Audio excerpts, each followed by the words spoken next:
আপনার চারপাশের পরিস্থিতি পরিবেশ এতটাই পাল্টে যাচ্ছে যে আপনার মনে হতেই পারে যে বর্তমান সময় কোনোটারই মূল্য নেই। শুধু মিথ্যেভাবে মানুষের মন জোগাতে পারলেই আপনি সকলের কাছে ভালো থাকবেন। আপনার জীবন যত এগিয়ে চলেছে আপনি জীবনের থেকে অনেক কিছু শিখছেন। আপনি শিখছেন মানিয়ে নিতে, আপনি শিখছেন ধৈর্য ধরতে। শুধু আপনি শিখতে পারছেন না মিথ্যেভাবে মন জুগিয়ে চলতে। সেই জন্যই আপনি সকলের কাছে খারাপ, আর দিনে দিনে আপনি একলা হয়ে যাচ্ছেন। আপনার কাছ থেকে অনেকে সরে যাচ্ছে আর আপনার সেই জন্যে মনটা হতাশ হয়ে পড়ছে। কিন্তু আপনি একটুও হতাশ হবেন না, উল্টে আপনার খুশি হওয়া উচিত। কারণ আপনি লবণের মতো লবণাক্ত। লবণে কখনো মাছি বসে না, পোকামাকড় হয় না। আর ঠিক সেই জন্যেই আপনার চারপাশ থেকে অযোগ্য মানুষেরা সরে যাচ্ছে, আপনার রাস্তাটিকে পরিষ্কার করে দিচ্ছে, যাতে আপনি পরিষ্কার রাস্তায় আপনার জীবনের গাড়িটিকে খুব সহজভাবেই এগিয়ে নিয়ে যেতে পারেন। আপনার চারপাশ থেকে মানুষেরা যতই আপনাকে একলা ফেলে দিয়ে চলে যাক না কেন, আপনি কিন্তু কখনো নিজেকে একা বলে মনে করবেন না। তার কারণ হলো আপনার এই দেহ বৃক্ষে পরমাত্মার বসবাস। একই দেহ বৃক্ষে জীব পরমাত্মাকে নিয়েই বাস করছেন, পরস্পর সংযুক্ত হয়ে রয়েছেন। জীবাত্মার কোনো শক্তি থাকে না, সে শক্তিহীন।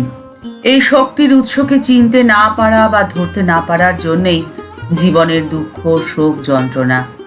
আপনিও আপনার অন্তরের শক্তিকে চিনতে পারছেন না, সেই জন্যেই হয়তো আপনি হতাশ হয়ে পড়েছেন। কিন্তু আপনি কখনো হতাশ হবেন না। গীতায় ভগবান শ্রীকৃষ্ণ বলছেন, যোগস্থ কুরু কর্মাণি সঙ্গং ত্বক্তা ধনঞ্জয় সিদ্ধ সিদ্ধ সম ভূত্বা সমত্বং যোগ উচ্যতে। অর্থাৎ শ্রী ভগবান জীবনের কুরুক্ষেত্রে দাঁড়িয়ে অর্জুনকে উপদেশ দিচ্ছেন। ভগবান বলছেন যে কুরুক্ষেত্র সমরাঙ্গনে তো নয়, কুরুক্ষেত্র শব্দটি এসেছে ক্রি ধাতু থেকে। ক্রি মানে করা, জীবনের কর্মক্ষেত্র। এই কর্মক্ষেত্রে বিচরণকেই কুরুক্ষেত্র বলা হয়। সংগ্রাম কুরু বংশীয়দের সাথে, অর্থাৎ যারা জীবকে টেনে নিয়ে আসে হীন কাজে। দুর্যোধন, দুঃশাসন, এরা তো বাইরে কোথাও নেই, এরা রয়েছে আমাদের ভেতরেই। কাম, ক্রোধ, লোভ, মোহ, মদ, মাৎসর্য ইত্যাদি ষড়রিপু মানুষকে আচ্ছন্ন করে রাখে, পরমাত্মা থেকে জীবাত্মাকে সরিয়ে নিয়ে আসে, অসীমকে সসীম করে দেয়, তুচ্ছকে বিশাল করে দেখে আর বিশালকে তুচ্ছ করে ফেলে, নিত্যকে অনিত্য করে আর অনিত্যকে নিত্য করে দেয়। তাই তো ঠাকুর শ্রীরামকৃষ্ণ পরমহংসদেব বলছেন, জীবের অহংকারই যে মায়া গো। এই অহংকার সব কিছু আবরণ করে রেখেছে। আমি মলে ঘুচিবে জঞ্জাল।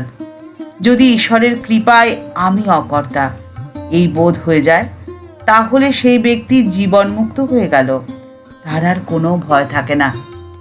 আর ঠিক সেই জন্যই আপনাকে কারোর কাছে কোনো প্রমাণ দিতে হবে না।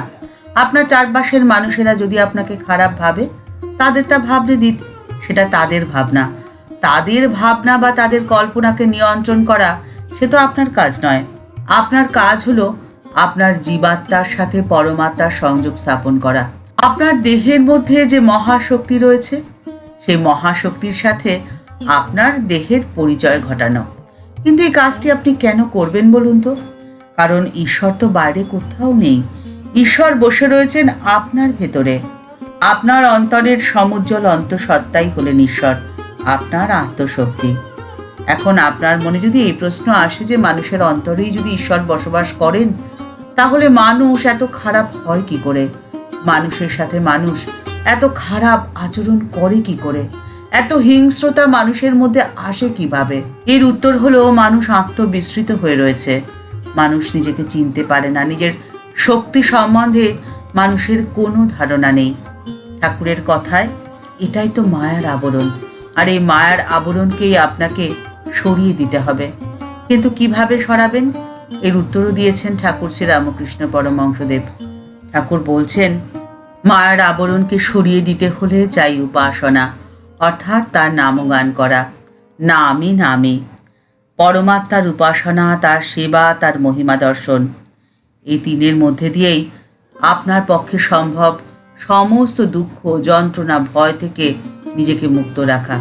আপনার প্রয়োজন হবে না অন্যের মন জুগিয়ে চলার, আপনার প্রয়োজন হবে না অন্যের কাছে নিজেকে প্রমাণ করার। আপনার মন থাকবে সদা আনন্দিত।